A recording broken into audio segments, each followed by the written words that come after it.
지금 방송에서 제공하는 투자 정보는 투자 판단에 대한 조언입니다. 방송에서 제공하는 주식의 가치, 가격 상승 및 가격 하락에 대해서는 방송사에서 보장하지 않습니다.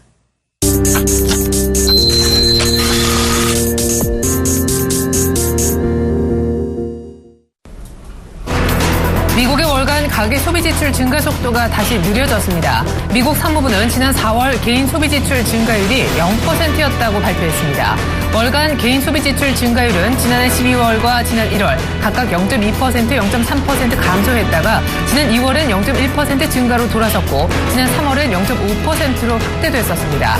전문가들은 0.2%가량의 소비 지출 증가를 예측했지만 실제 증가율은 이보다 낮았습니다.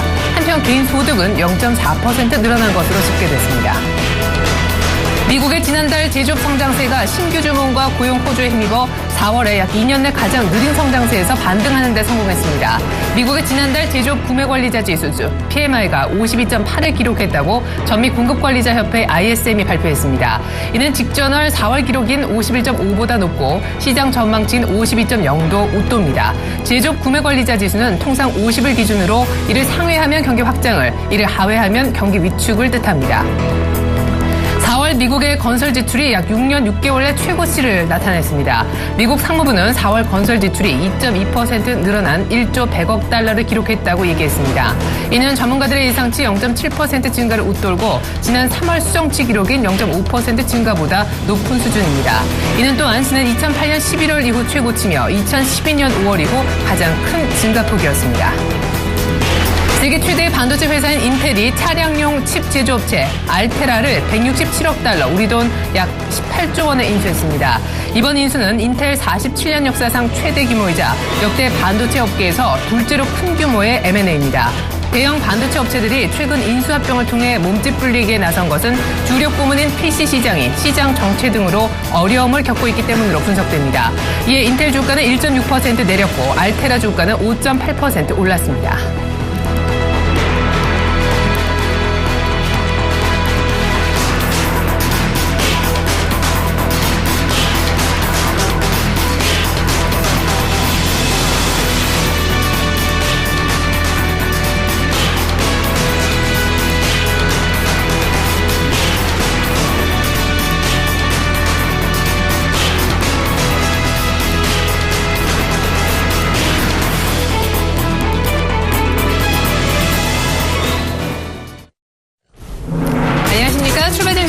최예린입니다. 경제지표가 엇갈린 가운데 뉴욕 증시는 미지근하게 소폭만 올랐습니다. 장중에 등락을 거듭했었는데 결국에는 3대 지수 모두 조금씩은 오르면서 끝날 수가 있었네요. 일단 4월달 개인 소비 많이 주목을 끌었던 지표였는데요. 전월보다 더 늘어나지 못했습니다. 바로 전달에는 또 그 전달보다 늘어나는 개선세를 보였어서 이번 달에 또 그런 모습 예상했었는데 전월과 변함이 없었다고 하죠. 제자리 걸음은 미국인 소비, 미국인들이 지갑을 열고 있지 않다는 얘기가 되는데요. 5개월 연속 미국의 저축률이 5%대를 웃돌고 있으니 개인 소비가 늘지 않는 것은 어찌 보면 당연한 일이 되겠습니다. 이렇듯 소비가 정체된 국면을 보이는 와중에도 건설 지출은 전월보다 2.2% 증가, 6년 6개월 내 최고치를 찍었고요. 미국의 ISM 제조업 지수도 5월 지표가 예상보다 개선된 것으로 드러났습니다. 자, 지표가 최근에 너무 좋아도 금리 인상에 대한 우려로 빠질 수 있는 미국장, 너무 나빠도 경기 자체에 대한 우려를 자아낼 수 있는데요. 약간 지표 자체가 좋은 지표도 있고 나쁜 지표도 있고 섞여 있었기 때문에 소폭이지만 플러스권에서 마감할 수 있었던 것으로 보입니다. 마감가 확인해보죠. 네, 3대 지수 포인트로는 약 한 4포인트 내지 30포인트가량에서 상승세를 보였고요. 퍼센트로 치면 0.1에서 0.2%가량의 소폭, 강보합세 정도로 마감이 되었습니다. 지표 자체는 엇갈렸다, 미리 말씀을 드렸는데요. 이번엔 유럽 증시 확인해보죠.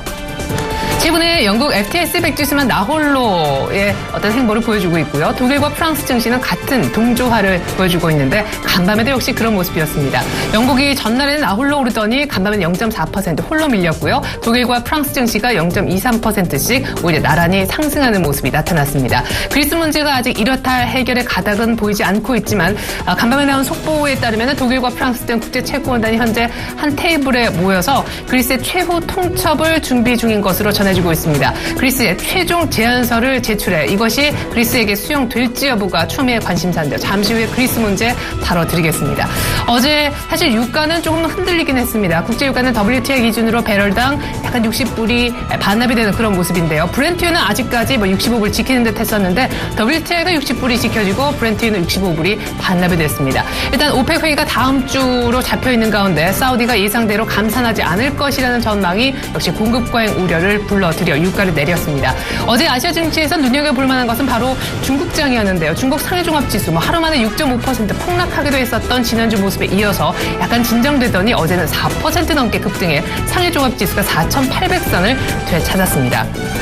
더 중요한 것은 우리 장인데 어제 코스피가 장중에 한번 전저점을 깰 뻔했었죠. 종가상 이래저래 올라서 2,100선을 겨우겨우 지키긴 했었는데요. 문제는 메르스 확산 우려가 우리 시장, 국내 증시에만 추가적인 악재로 작용하고 있다는 점이 되겠습니다. 가뜩이나 어려운데 지금 3차 감염자까지 발생했고 또 간밤에 나온 뉴스 보니까 사망자까지 한 명 더 늘어났다고 하죠. 새로운 국면에 메르스가 또한 접어들면서 우리 증시에는 2차 충격이 오늘 오지 않을까 조금은 두려운 아침이 되겠습니다.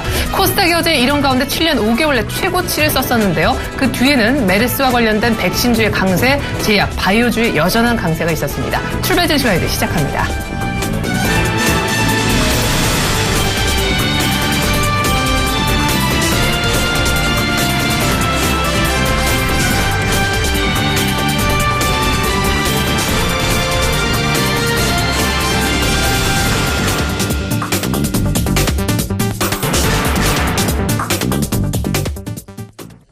글로벌 경제 이슈부터 짚어보겠습니다. 오늘은 명지대학교 경제학과 빈기범 교수님과 함께하겠습니다. 교수님 안녕하세요. 네, 안녕하세요. 네, 간밤에 나온 지표들 쭉 정리해보고 싶은데 먼저 미국의 4월달 가계 소비 다시 한번 둔화되면서 전월과 변함이 없었더군요. 네, 지난 4월 성적인데요. 미국 개인 소비는 소득 증가가 있었음에도 불구하고 정체하는 것으로 나타났습니다. 1분기의 경제 성장 부진세가 소비보다는 좀 저축에 대한 성향을 높인 것으로 좀 해석을 해볼 수도 있겠는데요. 하여튼 미국 상무부 발표에 따르면은 미국의 4월 개인 소비가 전월 대비 변화는 없다고 발표를 했고 개인 소득은 0.4% 정도 증가했다고 발표를 했습니다. 하지만 동기간에 저축률은 5.2%에서 5.6%로 증가를 했고요. 한편 미국 페드가 또 활용을 하는 개인 소비 지출 물가 지수는 전월과 동일했습니다. 그래서 전반적으로 경기 회복세가 좀 있는 면도 있지만 좀 상당히 좀 미약하다고 판단이 되는데 한편으로는 또 미국의 ISM이 발표를 하는 제조업 PMI는 52.8를 기록을 하면서 지난 4월에 상당히 심각했던 둔화세에서 반등에 성공했습니다. 특히 무엇보다도 고용 부분에서 좀 상당히 호전이 있었습니다. 일단 고용 쪽은 확실히 연준이 금리 인상할 수 있는 그런 분위기를 뒷받침하는 재료가 되는 것 같은데 물가는 생각만큼 빨리 좀 나아지지 않고 있는 것 같습니다. 4월 소비도 정체됐다 얘기해 주셨는데 더 눈길을 끌었던 지표는 간밤에 미국의 4월 건설 지출이 대폭 늘어났다는 점이 아닐까 싶어요. 일단 기록 자체는 6년 반 내 최고치였다면서요. 네, 그렇습니다. 이 건설 분야가 지속적으로 좀 호조를 보이고 있는 것 같은데요. 그래서 이 부동산 분야는 지금 이 전반적인 어떤 주택 가격이나 부동산 가격의 상승이라고 하는 게 미국도 그렇고 지금 우리나라도 상당히 부동산 분야에서 들썩거리고 있는 그런 측면들이 있고요. 하여튼 미국은 전반적으로 좀 상당히 오랜 동안 부동산 부문에서의 어떤 이 회복세가 계속 있었었고 최근에 들어서 하여튼 건설 주택 분야에서 상당히 많은 큰 호조를 보이고 있는 것 같습니다. 네, 미국은 정리해보면 역시 건설 부문은 좋고 고용도 괜찮은데 물가가 아직까지 생각만큼 빨리 올라오지 못하는 그런 상황이군요.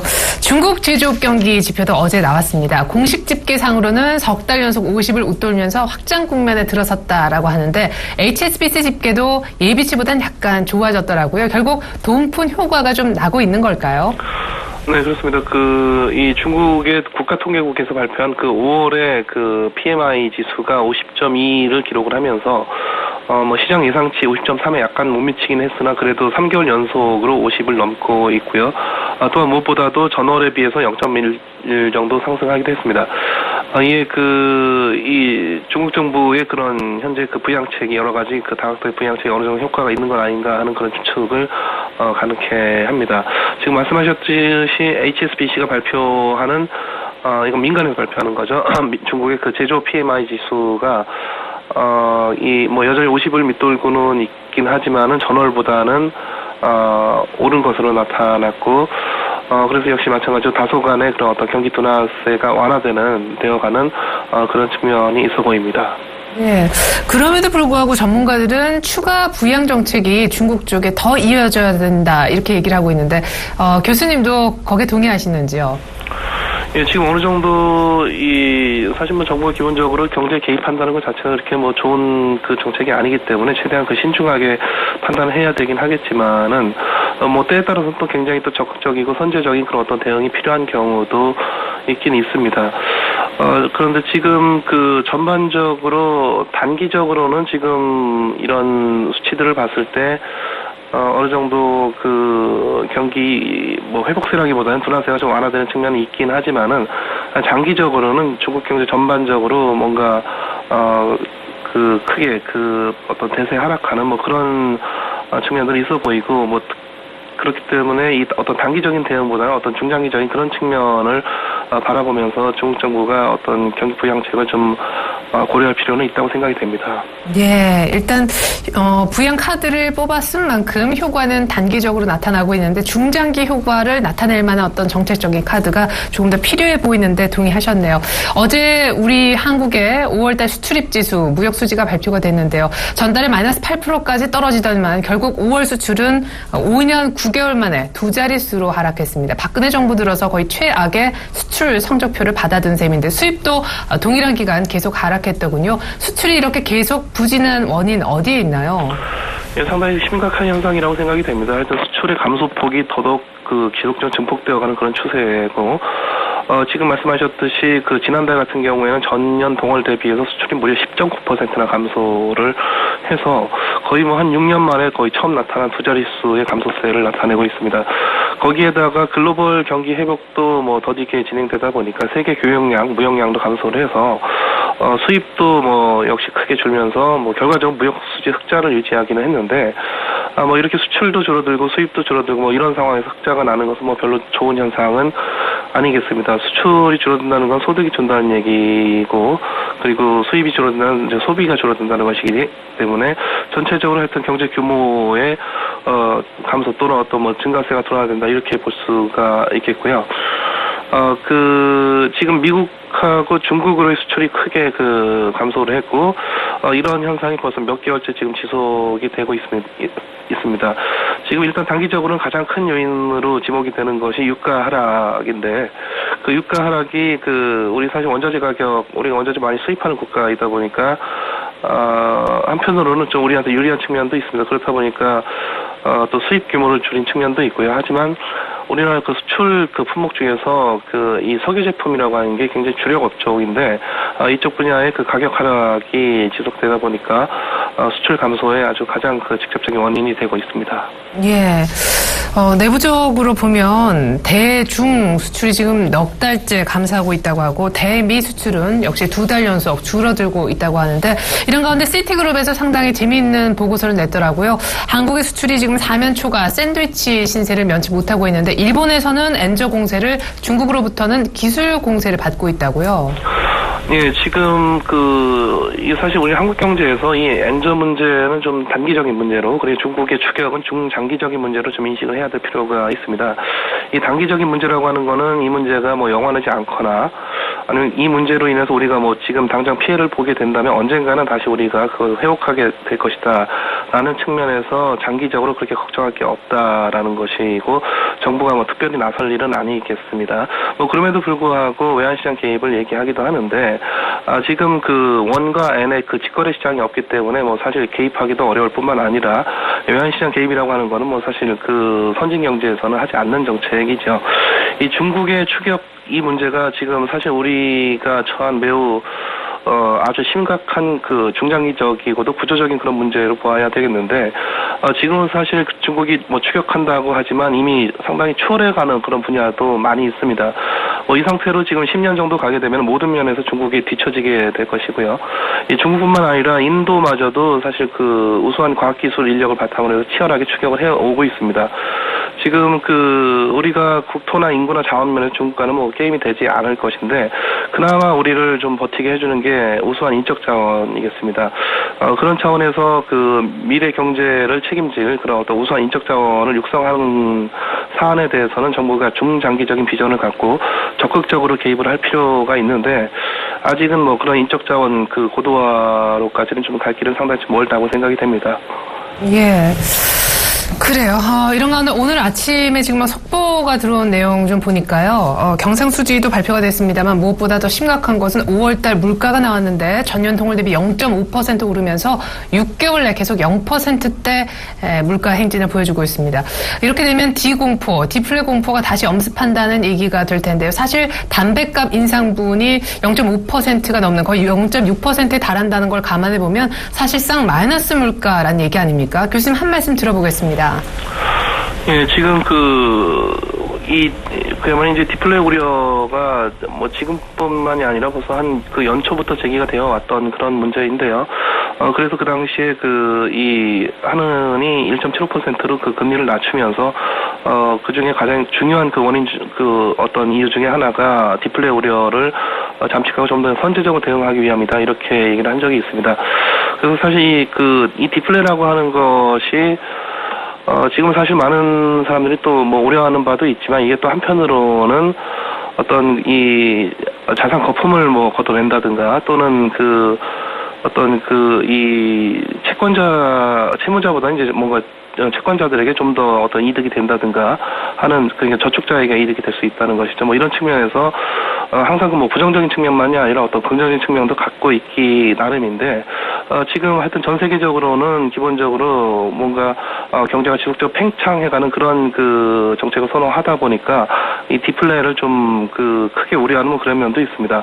그래서 사실 이건 어떤 경제 또는 사회 전체 어떤 선택의 문제라고 판단이 되는데, 지금 우리가 어떤 이 디플레를 그렇게 이런 긍정적인 면까지 포함을 하고 있기 때문에 그렇게 뭐 심각하게 우려할 필요는 그렇게 없다고 생각이 되고, 그렇다 하더라도 좀 더 인플레를 통해서 뭔가 경제 규모를 계속 크게 키워놔야 되겠다, 이런 판단이라고 한다면은 지금 사실 우리도 뭐 금리를 좀 조정해야 될 그런 필요성이 있기도 한 것이죠. 그래서 또 한다고 하면은 좀 뭐 찔끔 하는 것보다는 좀 과감하게 하는 것이 더 나을 수도 있겠습니다. 네, 그래요. 역시 디플레이션 공포, 물가의 0%대 상승률이 지금 6개월째 이어지고 있는데, 한은이 좀 파격적인 폭의 금리 인하를 단행해줬으면 하고 바라셨습니다. 뭐 산업부는 지금 수출만 보면은 그 다음 달 6월 수출은 조금 더 개선될 것으로 이렇게 보고 있는데, 정부가 너무 경기라든가 수출 전반에 낙관적인 전망을 하고 있는 것 아닌가 조금은 우려가 되네요. 22 얘기를 잠깐 해보겠습니다. 22 통화정책회의가 이번 주에도 잡혀 있는데, 최근에 여름달 사실 양적 완화를 추가적으로 더 펼치겠다, 채권 매입 추가로 더 하겠다 얘기를 해서 시장에 큰 훈풍을 불어넣었던 주체이기도 합니다. 그런데 부총재가 역시 단기적으로 ECB에서 돈을 푼 것이 경기 회복에 도움이 됐다, 이렇게 얘기를 했더군요. 네, 그렇습니다. 콘스탄티노 ECB 부총재가 유로 양적 완화 정책이 자산 거품을 유발하지도 않으면서 유럽 전반적인 경기 회복에 큰 도움이 됐다라고 자평을 했습니다. 적어도 단기적인 경제 상황의 어떤 경제 환경의 정상화에 기여를 하고 있다고 평가를 하고 있는데요. 또한 주식 채권, 외환 시장 등에서 자산 시장에서 예상대로 안정적으로 나아가고 있다라고 말을 했습니다.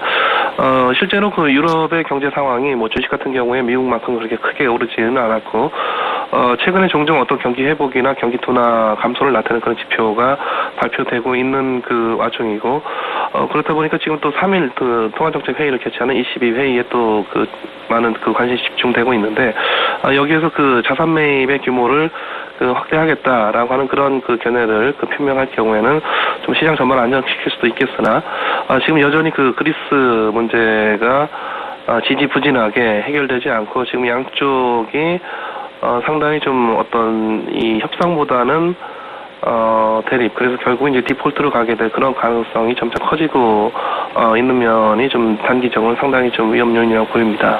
예, 우리 시장에 사실 테이퍼 텐트럼 우려가 큰 가운데 22 쪽에서도 미국이 여기서 금리를 올리게 되면 시장이 조금은 흔들릴 것 같다라면서 우려를 표명했다면서요. 네. 지금 앞서 말씀드린 22 부총재의 견해는 그 유로의 그 양적 완화의 단기적인 효과에 관한 것이고요. 전체적으로 보았을 때는 뭐 아직도 유럽 경제 여건이 견고하지 못할 수가 있겠고, 뭐 또 실제로 그런 평가도 있습니다. 뭐 이는 뭐 우리도 마찬가지라고 보여지는데요.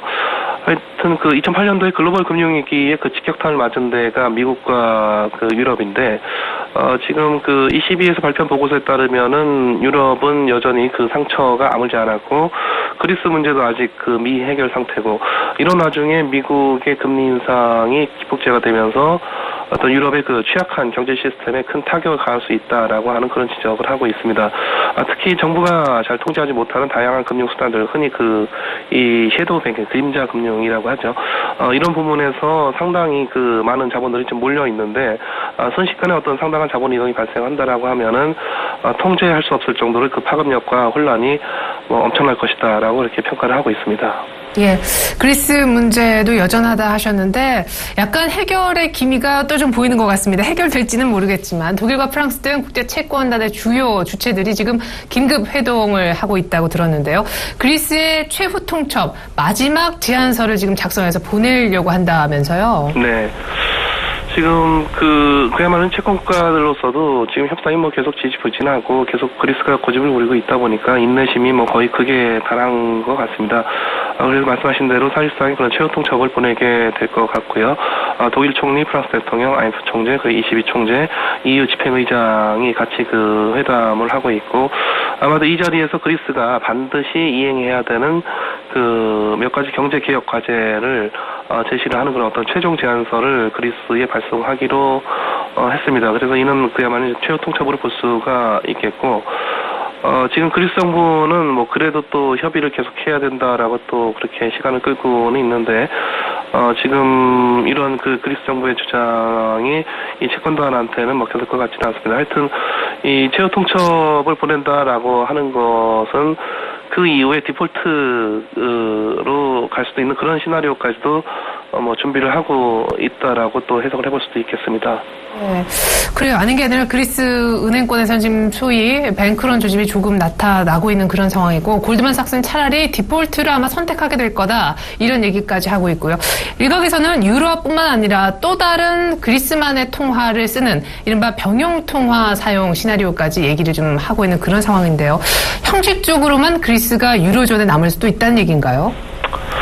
예, 뭐 다양한 예측들이 나오고 있는데요. 지금 협상은 교착 국면이고, 뭐 이를 그 교착을 빠져나오는 수단 중에 하나가 과감하게 뭐 그리스가 깨든지 채권단이 깨든지 하여튼 디폴트를 내는 것이다, 뭐 이런 얘기인데요. 지금 말씀하신 거는 이 일종의 병영 통화, 다시 말해서 통화를 두 개 사용을 해서 지금 디폴트가 난다 하더라도 유럽이 뭔가 유로와 또 다른 그리스 정부가 또 통제할 수 있는, 또 그리스 중앙은행이 통제할 수 있는 그런 통화 두 개가 같이 유통되도록 하겠다, 뭐 이런 시나리오인데, 사실 이런 논의는 뭐 이론적 상상 속의 좀 통화라고 볼 수가 있겠습니다. 그래서 이론적으로는 작동해 준다라고 하면은 현재 그리스 문제를 뭐 좀 중간적으로 완화하는 그런 기능을 할 수도 있겠는데, 현실적인 가능성은 기본적으로 불가한 것이 이 악화가 양화를 구축한다, 이런 말이 있듯이 이건 사실 두 개 통화가 같이 같이 존재하기 어렵다, 이런 말이기도 합니다. 하여튼 거기에다가 지금 현재 이 그리스에서는 또 이 은행권의 인출 사태가 상당히 좀 크게 벌어지고 있는 상황이고요. 하여튼 뭐 이런 와중에 뭐 그리스가 또 자본 통제를 실시할 것이다라고 또 시장은 예상을 하고 있는데, 지금 또 그리스 정부는 또 뭐 이를 부인하고 있기는 합니다. 하여튼 지금 앞으로 한 뭐 1주 내지 2주 정도가 상당히 좀 그리스 사태에 굉장히 어떤 중요한 고비 또는 국면 전환점이 될 것으로 예상이 됩니다. 네, 채권단의 핵심 멤버가 모여서 그리스의 최종 제안서를 만들고 있다고 하니까 그리스가 이것만큼은 수용하는 센스를 좀 발휘했으면 하는 바람입니다. 네, 지금까지 명지대학교 경제학과 빈기범 교수님과 함께 글로벌 경제 이슈 짚어봤습니다. 교수님 잘 들었습니다. 네, 감사합니다.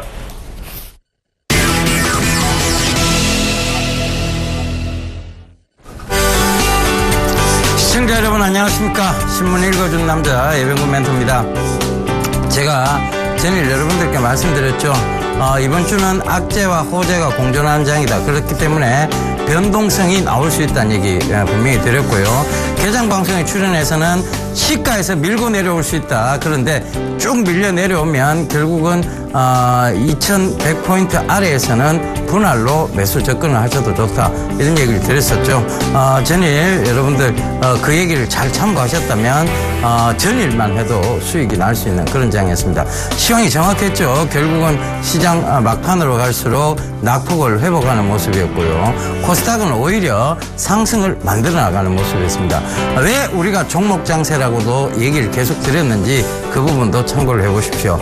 전일 얘기 드렸던 시장 투자 포인트 악재 호재 공존, 그래서 변동성이 예상된다. 종목 장세는 지속이다. 이런 얘기 드렸었습니다. 정확했던 표현이었는 만큼 여러분들 지금도 다른데 자꾸 채널 돌리시다 보면 헷갈립니다. 그러니까 여기 딱 고정하시고 제 얘기에 집중해 주십시오. 자, 오늘도 외신과 국내 최대의 경제일간지 서울경제신문을 살펴보면서 얘기 이어가도록 하겠습니다.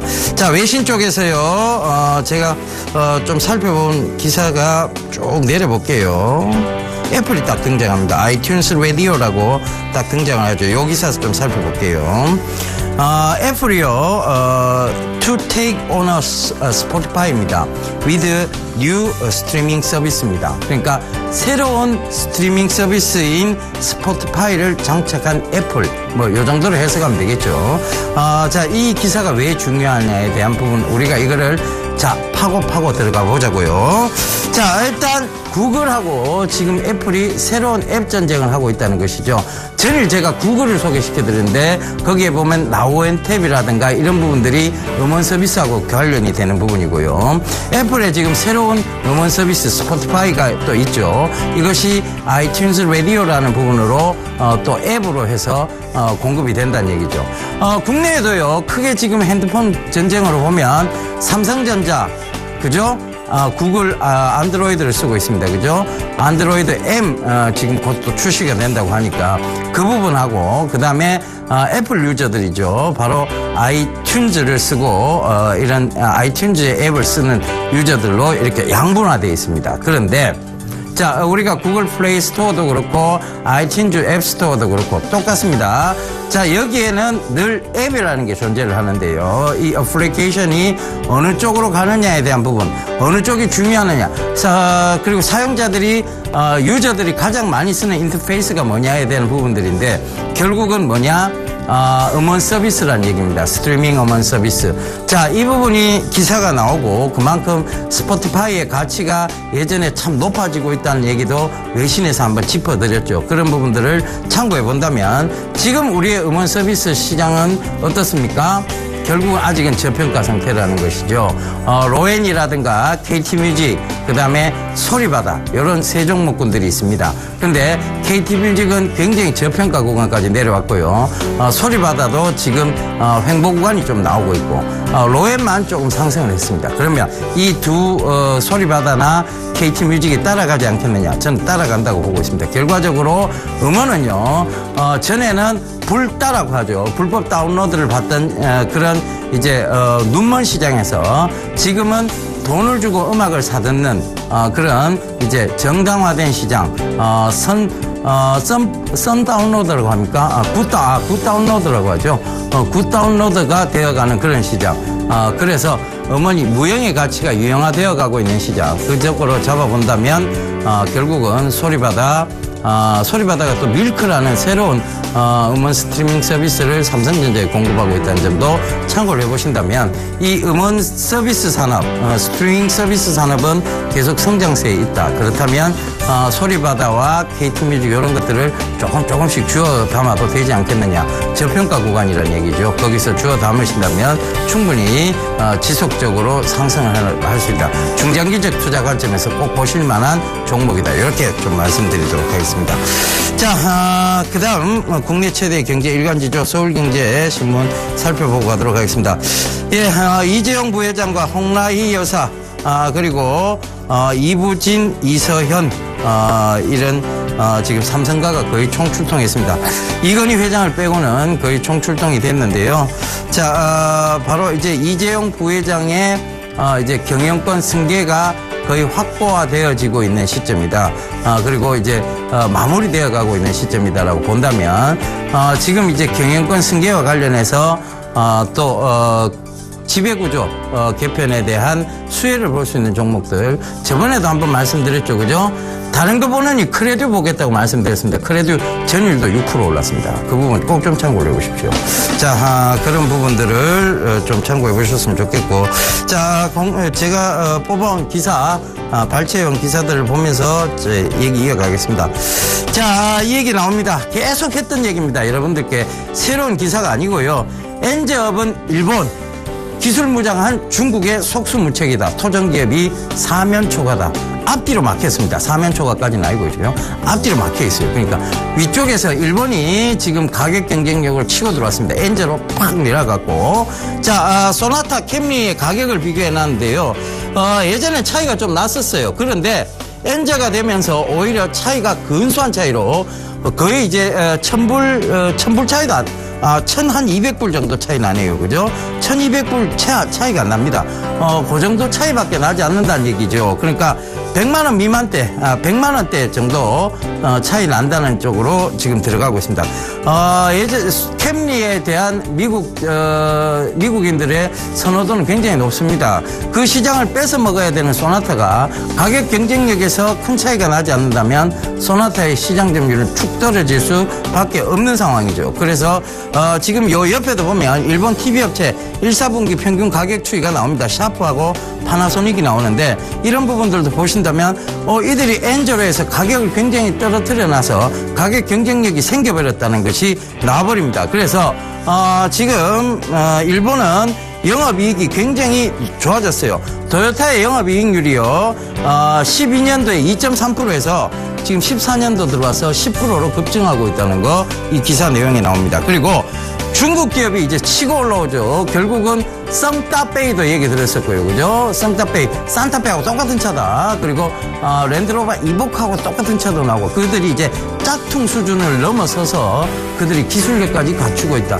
그렇다는 것은 밑에서 치고 올라오고 위에서 지금 눌리는, 그래서 우리가 체리나 앵커님도 얘기했었습니다만 샌드위치 현상이 좀 나오고 있지 않느냐, 꼭 눌리고 있다는 얘기죠. 그래도 안에 고기는 맛있는데, 그죠? 예, 이게 왜 갑자기 들은지 모르겠습니다. 자, 그래서 일단은 이런 것들이 피해가 될 수 있다고 해서 제가 현대차, 기아차, 현대글로비스, 현대모비스 이런 거 보지 말라고 말씀드렸죠. 최근에도 보면 계속해서 추가적으로 하락을 하고 있는 모습들. 현대모비스 같은 경우에는요, 계속 지금 신저가를 향해 가고 있습니다. 52주 신저가까지 만들어내고 있어요. 그만큼 여러분들에게 리스크를 알려주는 방송, 어느 방송이 여러분들 리스크를 알려줍니까? 그죠? 리스크를 알려주는 방송입니다. 그러니까 계속 채널 고정하십시오. 자, 다음 기사 보겠습니다. BOE 뱅크 오브 잉글랜드 아닙니다. 영란은행 아니고요. 중국 최대의 디스플레이 업체입니다. 이 BOE가 총 7조 원을 투자해서 디스플레이 장비주에 이제 빨간불이 들어왔다. 이렇게 좀 설명을 좀 드리도록. 위험한 빨간불이 아니고요. 청신호죠. 청신호. 파란불이 들어왔다고 얘기를 할게요. 제가 주식을 하다 보니까 아무래도 빨간색을 좀 좋아하는 것 같습니다. 저는 팬티에도 빨간색을 많이 입습니다. 자, 이 얘기를 왜 자꾸 쓸데없는 얘기를 드릴까요? 그죠? 공급 계약 잇따라 매출 지속적 증가 기대가 되고 있다. 자, 요 기사가 나오는데요. 기사 내용을 한번 보고 가도록 하겠습니다. 참 엔지니어링 대만 혼하이 정밀 산업과 77억 원 규모 FPD 장비 공급 계약 체결했다. 그 다음에 중국 BOE와 61억 원 규모 FPD 장비 공급 계약 체결했다. 이런 얘기들이 나옵니다. 제가 중국으로부터 침해당하지 않는 섹터가 있다. 그게 뭐냐면 반도체하고 디스플레이 섹터다라고 수익을 말하다 시간에도 얘기 드렸고요. 여기서도 얘기 드렸습니다. 그러니까 그 부분 참고해 보시더라도 왜 이제 반도체 쪽이나 디스플레이 회사들이 가는가, 갈 수밖에 없는가에 대한 부분들이 이 기사 내용에서도 다뤄지고 있는 것입니다. 그래서 인지 디스플레이 지금도 여러분 좋은 구간이니까요. 눈여겨보시게 된다면 자회사 사이맥스와 더불어서 상장과 더불어서 큰 상승세를 이루어 나갈 수 있다. 그렇게 좀 잡아 나가시면 되겠습니다. 자, 그다음 기사 바로 살펴볼게요. 개개인 위의 모든 IT 기기 연동, IoT, 인터넷 오브 싱즈, 빅데이터로 사회 문제 해결한다. 자, 서울 포럼에 참가한 개건 기자들이 한 얘기입니다. 제가 한 얘기 아니고요. 그래서 이 사물 인터넷, 빅데이터가 얼마나 중요한지 이 개건 기자들, 개건 경제 기자들조차도 그걸 느끼고 있다는 얘기입니다. 앞으로의 방향성, 시장에 대한 얘기, 그리고 시장에 대한 성장성, 이것들은 모두 인터넷 오브 싱즈와 빅데이터로 압축이 된다는 얘기죠. 그래서 제가 빅데이터 시장 중요하다, 인터넷 오브 싱즈 계속 보셔야 된다는 얘기 드린 겁니다. 장기적 성장세를 갖추고 있고요. 이런 부분들을 참고해 보신다면 지금도 오히려 인터넷 오브 싱즈, 사물 인터넷 관련주들이 하락이 나오면 이것은 분할 매수대로 접근해야 되는 것입니다. 기사를 거꾸로 읽으셔야 되는 것이죠. 그죠? 기사 거꾸로 읽으셔야 됩니다. 그래서 그 부분 좀 참고해 보시고요. 빅데이터 역시 마찬가지입니다. 그 부분 참고해 보셨으면 좋겠습니다. 자, 그 다음 기사 바로 살펴볼게요. 휴니드가 항공 전문 업체로 도약을 한다는 얘기 나옵니다. 휴니드, 지금, 휴니드 테크놀로지가, 지금 항공 시스템 통합사업 공공 입찰에서 수주에 성공을 했고요. 자, 이 항공산업 부분에서 드론에 대한 활성화를 얘기 드리면서 퍼스텍이라는 종목을 얘기 드렸었죠. 그 퍼스텍이 지금도 올라오고 있습니다. 그러니까 그 점 참고해 보신다면 이 퍼스텍의 활성화, 그리고 항공 그 안전 종합 통합 시스템, 이 드론 때문이라도 이 항공 안전 종합 통제 시스템은 있어야 되는 시스템입니다. 에어 트래픽 플로우 매니지먼트 시스템이라고 얘기하는데 ATFMS입니다. 자, 이 부분을 휴니드가 수주를 했고요. 이 수주 때문이라도 지금 드론 관련주에 같이 포함이 될 수 있다. 그래서 휴니드 테크놀로지 지금 여러분들 지속적으로 좀 보셔도 괜찮겠다. 중장기적 성장세를 이제 신성장 동력에 날개를 달았다, 이렇게 보시면 될 것 같아요. 그죠? 그래서 요거 기사 발췌해봤습니다. 그러니까 꼭 좀 참고하시고요. 자, 오늘 제가 뽑아온 기사는 여기까지입니다. 여러분들, 시장은요 늘 방향성을 여러분들에게 제시를 해주고 있습니다. 그런데 그 방향성이 때로는 여러분들이 단기적 구간 때문에 보이지 않을 때가 있습니다. 그 보이지 않는 것을 보는 것이 여러분들 장기 성장세입니다. 그래서 그 장기 성장세에 대해서 늘 말씀드리고 있고, 오늘 기사에서 보면 슈퍼개미가 얼마만큼 많은 돈을 벌었는가에 대한 부분이 나옵니다. 그분 단기 투자하신 분 아니에요. 성장성 있는, 기사 잘 한번 읽어보세요. 성장성 있는 중소형주에 중장기 투자를 하신 분입니다. 여러분들 실력이 안 되신다면 이런 돈을 진짜 실제로 주식시장에서 많이 번 분들을 멘토링해서 따라가는 것이 가장 좋은 방법이라는 거 다시 한번 말씀드리도록 하겠습니다. 자, 이런 좋은 얘기들 주말 강연에서 제가 들려드릴까 합니다. 6월 6일 현충일이죠. 토요일 오후 2시 동부증권 인천지점에서 강연을 합니다. 불포천역으로 오시면 됩니다. 그쪽에 오시면 동부증권인데요. 그쪽 2층에서 제가 강연을 하니까요. 많이들 참석해 주시고요. 문의 전화는 1577-7451번, 그리고 참가비는 무료라는 거 다시 한번 강조드리도록 하겠습니다. 자, 시장 어제하고 동일한 투자 제안 말씀드리고 저는 물러가겠습니다. 당분간 악재 호재 공존한다. 이 얘기 어제도 드렸습니다. 변동성은 계속될 것으로 예상이 됩니다. 그래서 이번 주만큼은 변동성 예상으로 잡으셔야 되고요. 주말로 가면 다음 주에 금통위 금리 인하에 대한 기대감이 살살 생길 거예요. 주말로 갈수록 장은 괜찮아진다는 거 다시 한번 참고해 보시고요. 종목 장세는 지속된다는 것도 말씀드리도록 하겠습니다. 감사합니다. 예병군이었습니다.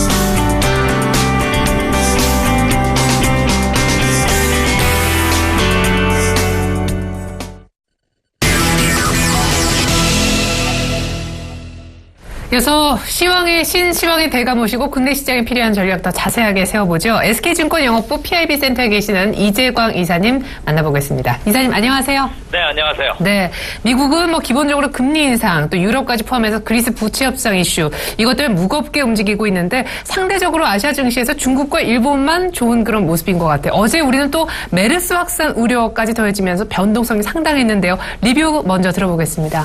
네, 증시 격언에 보면 5월은 주식시장을 떠나라 하는 격언이 있습니다. 네. 역시 5월은 주식시장에 있어서 좋은 기억보다는 좋지 않은 기억, 다시 말해서 상승보다는 조정을 받았던 기억이 많았죠.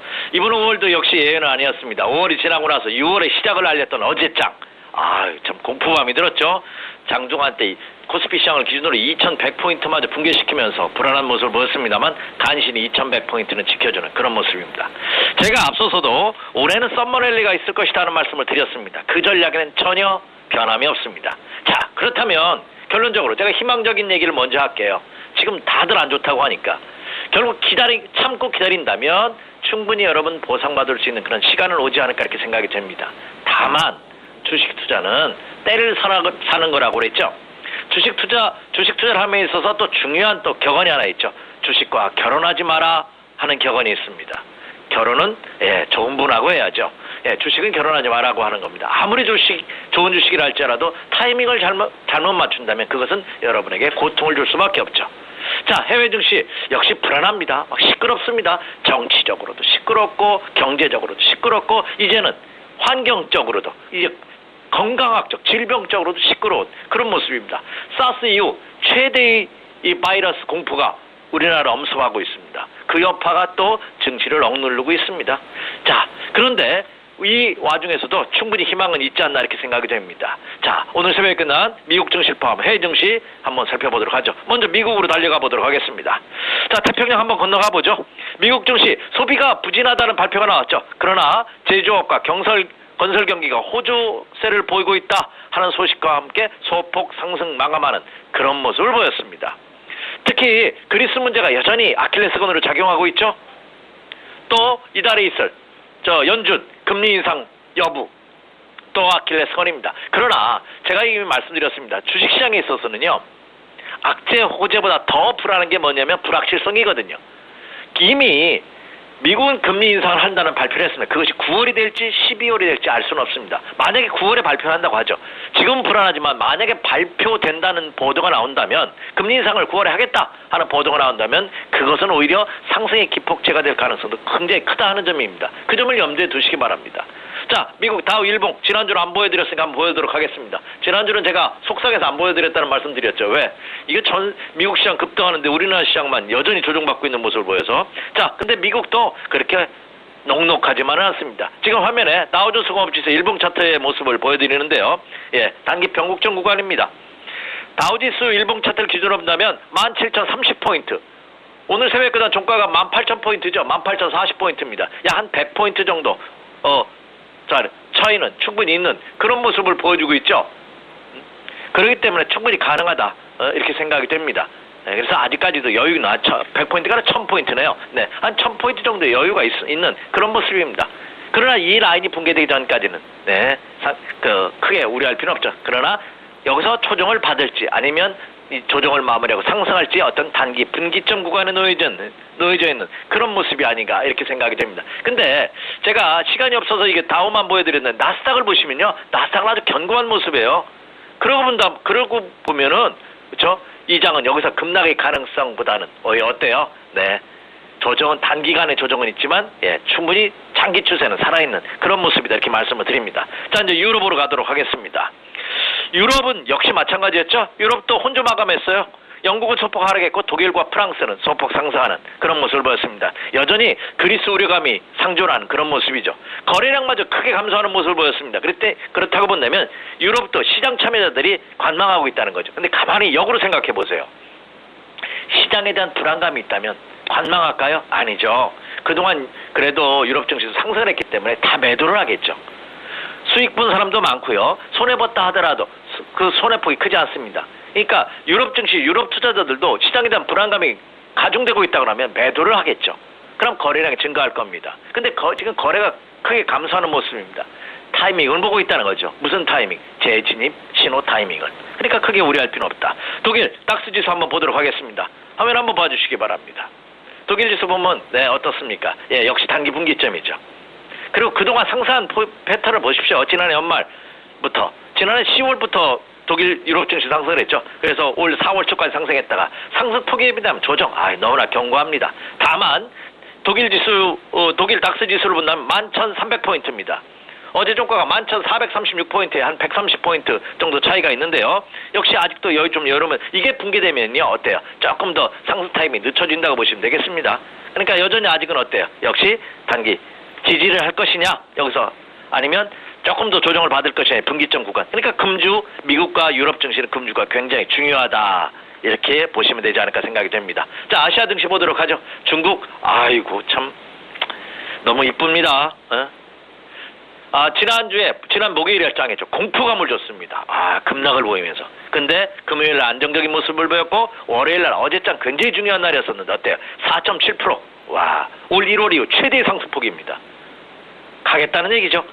상해 종합지수 일봉 차트 한번 볼까요? 네, 어때요? 연속 상승했다는 이틀간의 견고한 흔들림의 모습, 그리고 차차 상승하는 참 부러운 중국 시장입니다. 예, 상승 기조가 그대로 유지되고 있는 그런 모습이고, 일본 증시 가깝고도 먼 나라, 미워할 수도 그리고 사랑할 수도 이뻐할 수도 없는 일본입니다. 주식시장만 보면 너무 이쁩니다. 일본 증시 뭐 경기가 불안하 어쩐다 하더라도 어때요? 올해부터 확연히 달라진 모습을 일본 증시가 그대로 보여주고 있습니다. 2000년 4월 이후 최고치입니다. 그리고 1998년도 이후 우리나라가 88 서울올림픽을 개최했던 그 이후 12개월 연속 최장기 연속 상승세를 펼치고 있습니다. 역사를 새로 쓰고 있습니다. 부럽기만 하죠. 자, 국내 증시 보도록 하겠습니다. 우리나라 시장은 어떻습니까? 예, 역사를 여전히 새로 쓰지 못하고 그대로 쓰고 있습니다. 여전히 외부 여건에 너무나 취약한 10년 전에도 제가 이런 말씀을 강의했었고 방송도 했었거든요. 근데 지금도 똑같이 하고 있네요. 10년이면 강산도 변한다고 하는데 요즘은 3년이면 강산이 변한다고 하죠. 근데 여전히 변하지 않고 있습니다. 근본적인 대책이 뭘까요? 예. 어때 시간이 나면 이 근본적인 대책에 대해서도 한번 토론해볼 시간이 있으면 좋겠다 생각이 됩니다. 자, 국내 증시 일봉 차트 한번 보도록 하겠습니다. 코스피 시장입니다.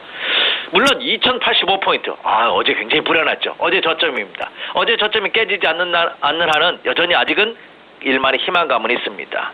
희망감이 있다. 근데 잠시 후에 제가 다시 보여드리겠습니다만 코스피 시장을 모습을 보면 굉장히 불안한데 코스닥 시장의 모습을 보면 굉장히 긍정적입니다. 그렇기 때문에 국내 증시도 어떤 단기 분기점에 놓여있는 건 사실이다.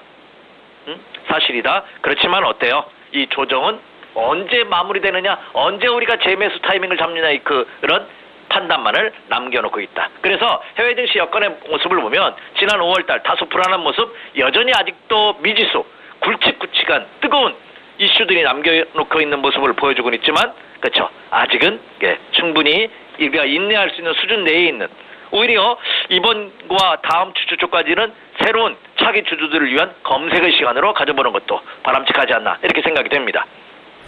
네. 글로벌 증시처럼 우리도 모멘텀 재료가 없으니까 일단은 기본적으로 관망세가 깔려 있는데 수급도 약하고 변동성까지 커지니까 불안 심리가 제법 더 커지는 거 아닌가 싶습니다. 전문가들은 동시만기까지는 기본적으로 시장이 안 갈 거다. 그리고 지금 여러 가지 변수들을 보니까 5월만큼이나 6월도 녹록치는 않을 거다라고 하면서 다들 보수적으로 보자. 일단은 관망하자. 이렇게만 전략을 세워주고 있거든요. 이거야말로 정말 두루뭉술한 그런 전략이 아닐 수 없고 포트폴리오 갖고 있다가는 계속 손실만 더 커지고 있는데요. 변수와 전략 얘기 들어보겠습니다. 네.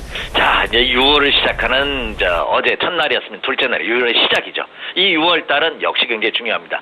상반기를 결론 짓는 달이에요. 그리고 제가 장기적으로 본다면 크게 걱정할 필요 없다는 말씀드렸죠. 6월에 증시 체크포인트 굵직굵직한 것, 중요한 것 5가지만 언급을 해드릴게요. 자, 다음 주 금통위가 있습니다.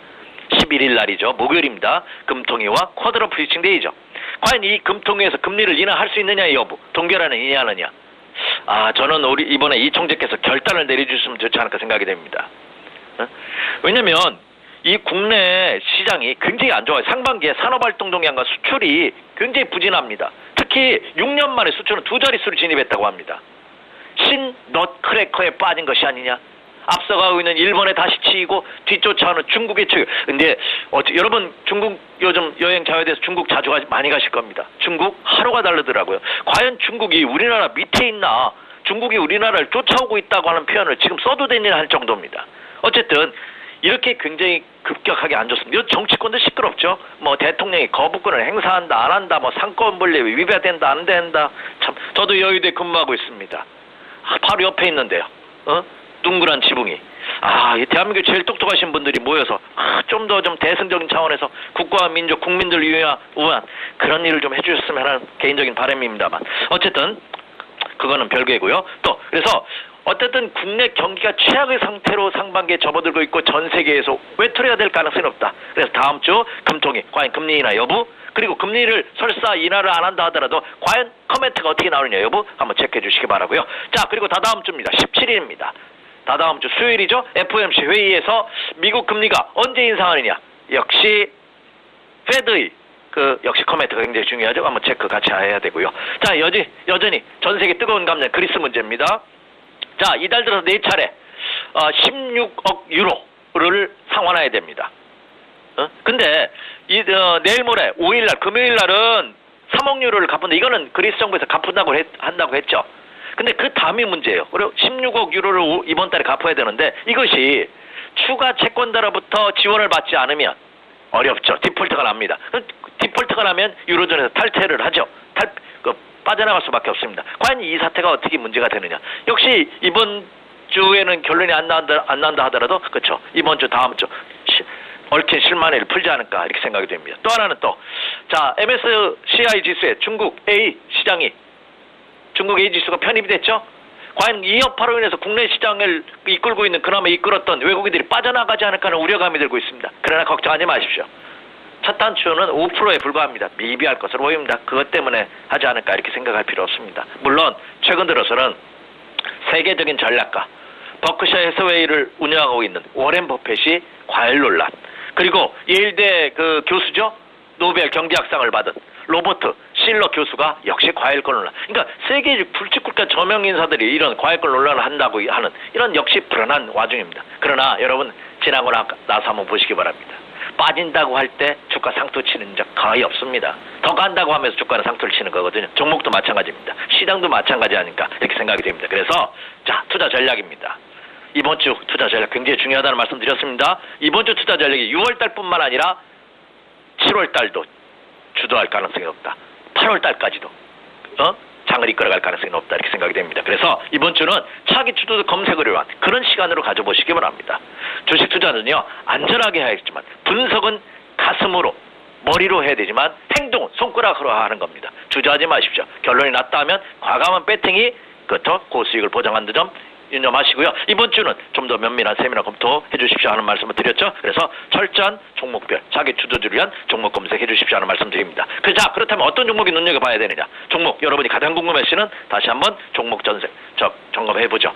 자 지금 가장 증시의 뜨거운 감자 큰 대형주는 그룹주로 본다면 CJ그룹과 SK그룹입니다. 역시 실적이 후반되고 있고 기관 외국인 모두 좋아하는 역시 모멘텀을 갖고 있죠. 눈여겨보시기 바라고요. 그리고 장기 침체된 종목에 대한 관심이 많습니다. 개인 투자자분들이.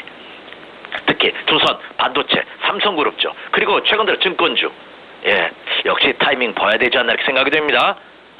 상승 모멘텀 눈여겨보시기 바랍니다. 주식 투자는 어떻게 하는 거냐. 입질 배팅을 합니다. 근데 내가 산 가격보다 위로 올라가. 그때부터 본격적인 배팅을 하시는 겁니다. 자 역으로 여러분은 매수할 때 샀어. 더 빠져. 또 사. 또 빠져. 또 사. 이거는 물타기입니다.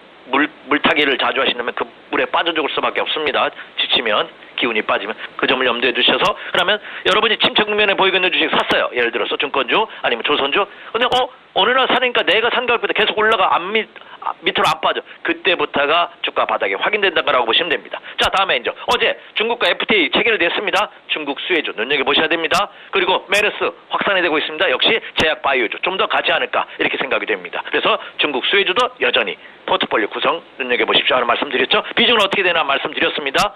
역시 시장의 주도주를 50% 그리고 그룹주 30% 그리고 이제 바닥 탈출하는 거 한 20% 정도 이렇게 5, 3, 2의 전략으로 포트폴리오 구성하시면 좋지 않을까 이렇게 생각이 됩니다. 이상입니다. 네.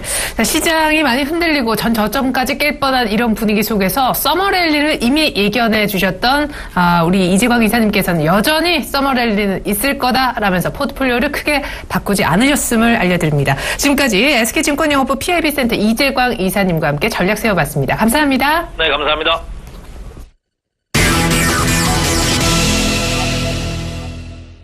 이드코의 상한가 팩토리 시즌2 들어갑니다. 여의도에 계시는 샘플러스 이드코 멘토 만나보죠. 멘토님 안녕하세요. 반갑습니다. 바이오 제약주 여전하더라고요. 코스닥에 드디어 여러 차례 트라이하더니만 연중 최고치를 썼습니다. 코스피는 전저점 이탈할 뻔한 어제 위기의 순간이 있었는데 좋게 보셨던 화학주는 그 가운데서도 견조했습니다. 일단 시장부터 살펴주시죠. 글쎄요, 일단 어제 같은 시장, 역시나 말씀드렸던 대로 5일선에 대한 저항 지속적으로 받고 있는 부분이다라고 좀 말씀드렸었죠. 지수 2130포인트 이상부터 오버슈팅 구간이다라고 좀 말씀드리면서 증권주들 계속적으로 매도 사인을 띄웠던 부분들. 역시나 어제 이번 지수 하락이 전저점 2068포인트를 기준으로 해서 어느 정도 낙폭이 있을 것이다라고 좀 말씀드렸던 부분들과 일치를 좀 하게 되면서 어느 정도 코스피 지수 낙폭이 있었던 그런 부분이 되겠습니다. 자, 근데 중요한 건 이제 말씀해 주셨듯이 그나마 대형 섹터에서는 우리 사업가 팩토리에서 계속적으로 좀 강조를 드렸던 정유화학 섹터들이 급등이 좀 나아졌죠. 지수 하락에도 불구하고 증권주라든지 기타 경기 민감주들보다는 정유화학 섹터들에 대해서 집중을 해야 되는 그런 시기이기 때문에 계속적으로 리딩을 해주셨던 부분들, 어느 정도 지수 대비 월등한 어떤 그런 상승이 나왔던 그런 부분들, 굿 타이밍이었다라고 볼 수가 있겠습니다. 자, SK 이노베이션이라든지 S-오일, 그리고 롯데케미칼 같은 화학주들, 어제 각기 한 2% 정도, 한 4% 정도 상승하는 모습들, 그리고 이제 계속 강조드렸던 롯데케미칼 같은 경우에도 장중에 한 3% 가까운 상승세가 좀 나와준 그런 모습이기 때문에 어느 정도 만족스러운 그런 결과가 나왔다라고 좀 볼 수가 있겠는데, 제가 이 롯데케미칼은 이제 그동안 이제 말씀드릴 때 흔들리지 말고 61선을 기준으로 해서 주가가 바짝 이 61선에 붙였을 때 개미털기의 전형적인 외국인들의 수법이다라고 좀 말씀드리면서 21선에 대한 하락 압력을 돌파로서 어느 정도 상승세가 유지되는 그런 부분들, 그것이 이제 금요일이라든지 월요일에는 반드시 이 21선을 상향 돌파해줘야 된다라고 좀 말씀드렸던 부분들 기억을 하실 겁니다. 현재 서서히 이 21선이 우하향이 좀 나와주게 되면서 어느 정도 안정세를 찾는 그런 모습들, 그리고 5일선에 대한 어떤 지지 패턴이 좀 나와주게 되면서 어느 정도 단기 골든크로스로서의 상승세가 좀 나와준 모습이기 때문에 롯데케미칼 어느 정도 안정권에 들어온 그런 모습이지 않나 싶습니다. 자, 해서 화학주들 전반적인 흐름들 양호한 흐름이 되겠지만은 특히나 이 롯데케미칼 같은 경우에는 조정이 나와도 그동안 이제 장중 조정으로서 아래꼬리를 길게 다는 모습들이 나와준 그런 모습이기 때문에 보유하고 계신 분들께서는 어느 정도 상승 시에는 자율 매도로서의 어떤 수익을 챙기는 그런 부분들이 필요한 상황이지 않나 싶고요. 자, 조금 더 장기 투자로서 보유하겠다고 생각하시는 분들은 롱런으로서 지수 전저점 확인 과정이 있기 때문에 전저점이 이탈되지 않는 범위 내에서는 지속적인 어떤 그런 홀딩 관점, 그리고 트레이딩 원하시는 분들께서는 적절한 시점에서 수익을 챙기는 부분도 나쁘지 않다는 점 참고를 하시면 좋을 것 같습니다. 자, 한 달의 시작이 6월달 상당히 중요하다라고 좀 말씀을 드렸는데 저희 쪽 일단 출발은 좀 좋은 것 같습니다. 제약주들도 일단은 저점 매수를 해서 어느 정도 매수해서 놓은 그런 상황들. 결국 이제 코스닥 지수 어제 같은 경우 상당히 좀 변동성이 심한 모습이 좀 나와주지 않았나 싶습니다. 전형적인 어제 이제 하락 시 매도했던 개인들 같은 경우에는 상당히 좀 허탈한 그런 하루가 되지 않나 싶은데, 자, 결국 이제 재료가 살아있고 바닥권에 있는 종목들, 그리고 실적이 뒷받침되는 종목군들은 크게 여러분들이 흔들릴 이유는 없다라고 좀 생각을 해야겠습니다. 가격 제한폭의 변경, 결국 이제 심리적으로 견뎌내지 못하는 투자 주체들이 우리 개인들이기 때문에 어제 아랫꼬리로 밀었다가 다시 많은 그런 모습들 미리 증명해주는 그런 부분이 아닌가 좀 생각을 하고요. 일단 상승의 연속성을 가진 종목들은 어느 정도 낙폭이 있는 그런 이후에 기술적 반등을 야기시키는 모습 지속적으로 좀 나오고 있는 그런 상황이기 때문에 보유하고 계신 종목들, 특히나 이제 현재 계속적으로 이제 붕 떠 있는 듯한 차트의 모습을 그리고 있는 종목들은 적절한 시점에서는 차익 실현 한번 좀 하시고 포트를 갈아 끼우는 그런 전략도 유효하다라고 보시는 게 현명한 시점인 것 같습니다. 자, 결국 이제 개인들의 패턴은 좀 비슷한 것 같아요. 상승하면 언제 팔지 고민하고 내려가면 또 언제까지 내려올지 고민하게 되는 그런 모습들. 아마 이제 제 생각에는 아마 이런 심리의 어떤 불안 심리를 역이용을 잘하면은 오히려 6월 증시를 좀 잘 이겨낼 수 있지 않을까 이렇게 좀 생각을 하고 있습니다. 가격 제한폭의 어떤 그런 변경으로 인해서 상당히 불안해질 수도 있는 부분이지만은 앞에서 말씀드린 재료적인 부분과 바닥 그리고 실적 이 3박자가 맞아 떨어진다라고 했을 때 그때 이제 투맨에 이제 하락이 나왔을 때는 과감하게 매수하는 전략도 아래꼬리 기법으로서 상당히 유효한 접근 방법이다라고 좀 볼 수 있겠고요. 자, 결국 이제 이번 코스닥의 상승은 이제 말씀드렸다시피 정고점이 720포인트가 되겠습니다. 직전 고점이 719포인트가 되겠고요. 일단 어제의 고점이 715포인트. 아직까지 정고점 부근에서 움직이고 있는 우리 코스닥 지수. 이번 바이오주들의 기술적 반등으로 쓰리봉 구간으로 근접할 수 있는 부분들. 결국 제약바이오 섹터들에 달렸다라고 좀 볼 수가 있겠습니다. 일단 어제 같은 경우에도 셀트리온 같은 경우 장중 4% 넘는 그런 상승세. 시젠이라든지 뭐 셀바이오텍 이런 종목군들, 시총 상위 종목군들에 대한 어떤 위주세로 어떤 그런 상승세가 나온 코스닥 지수이기 때문에 과연 이번 주 초반에 제약 바이오주들의 움직임들이 코스닥 지수의 방향성을 결정지을 수 있는 요인으로 작용할 수 있다는 점 반드시 기억을 좀 하시고요. 자, 특히나 이제 셀트리온 같은 경우 오늘 정도 기술적 반등이 나올 가능성이 있는 부분들이 되겠습니다. 일단 대차 잔고도 확연하게 이 셀트리온 같은 경우에는 줄어드는 모습 그리고 이제 고점 대비 60% 가까이 급락한 상황에서 점진적인 어떤 그런 상승이 예상된다라고 좀 볼 수 있기 때문에 일단은 조정 시에 매수 관점 1차적으로 보시는 것이 좋다라고 좀 말씀을 좀 드리도록 하겠고요. 자, 일단 셀트리온은 기본으로 해서 뭐 많은 종목들이 있겠지만은 이제 주 후반으로 갈수록은 조금은 제약바이오주들은 흔들릴 가능성도 어느 정도는 열어놓고 있는 그런 상황이기 때문에 공략을 하시더라도 조금은 짧게 치고 빠지는 전략 계속적으로 고수하시는 것이 현명한 그런 구간이었다라는 점 인지를 하시면 좋을 것 같고요. 자, 오늘 시장 코스닥 시장보다는 코스피 시장이 더욱더 중요할 것 같습니다. 일단 61선까지 하락한 우리 증시 개인적으로는 61선 이 추세가 살아있는 상황이라면은 61선은 무조건적으로 전저점 이탈하지 않는 범위 내에서는 유지를 해줘야 되는 그런 상황인 것 같습니다. 일단 개인적으로 2100포인트까지는 반등을 한다라고 좀 생각을 하고 있기 때문에 상당히 좀 중요한 부분들. 일단 오늘 경기 민감주들의 상승이 좀 나와서 지수 되돌림이 나왔을 때 그때 코스닥 지수와 상반된 코스피 지수의 움직임 나오는지 반드시 확인하시면서 오늘장도 파이팅 하시기를 좀 바라겠습니다.